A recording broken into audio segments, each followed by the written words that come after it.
মুন্সিগঞ্জের গজারিয়া উপজেলায় বিডিআর কল্যাণ পরিষদ মুন্সিগঞ্জ জেলার ক্ষতিগ্রস্ত 2009 সালের নির্যাতিত বিডিআর পরিবার ও স্বজনদের 3 দফা দাবিতে মানববন্ধন কর্মসূচি পালিত হয়েছে।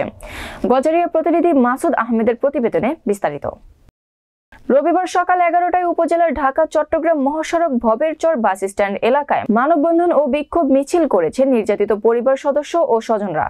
মানববন্ধনে অংশ নেওয়া নির্যাতিত বিডিআর ও স্বজনদের পক্ষ থেকে নায়েক আলমগীর হোসেন, বিল্লাল হোসেন, জহিরুল ইসলাম, মোহাম্মদ জাকির হোসেন, আবু বকর সিদ্দিক, আব্দুর রহমান সহ অনেক গণমাধ্যম কর্মীদের জানান পিলখানায় নির্মমভাবে হত্যাকাণ্ডের শিকার 57 জন সেনা অফিসার সহ 74 জন হত্যাকাণ্ডের পেছনে দায়ী ব্যক্তিবর্গ এবং নেপথ্যের নায়কদের চিহ্নিত করে দৃষ্টান্তমূলক শাস্তি নিশ্চিত করা, বিডিআর সদস্য সাজার মেয়াদ শেষ ও খালাসপ্রাপ্ত বিডিআরদের মুক্তি দাবি।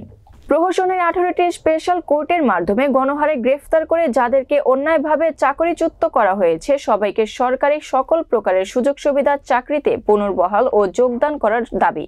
তদন্ত কমিশনকে স্বাধীন, নিরপেক্ষ এবং নির্ভয়ে কাজ করার জন্য প্রজ্ঞাপনে উল্লেখিত 2-এর ও ধারা বাদ দেওয়ার দাবিতে মানববন্ধন ও প্রতিবাদ বিক্ষোভ মিছিল কর্মসূচি বাস্তবায়ন করেছে ভুক্তভোগী পরিবার সদস্য।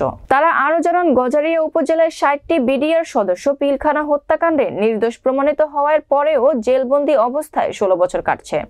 ভুক্তভোগী পরিবার ও নির্যাতিত বিডিআর সদস্যবর্গ মানববন্ধন বিক্ষোভ মিছিল শেষে বাস স্ট্যান্ড এলাকায় চলাচলকারী নানা শ্রেণী পেশার মানুষের কাছে লিফলেট বিতরণ করেছে দাবিকৃত বিডিআর সদস্যবর্গ।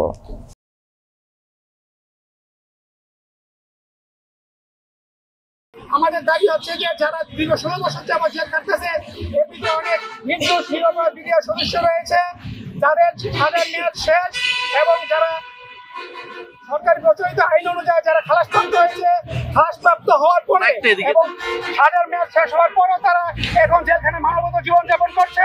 আমরা চাই সরকার অতি দ্রুত তাদেরকে মুক্তির ব্যবস্থা করবে।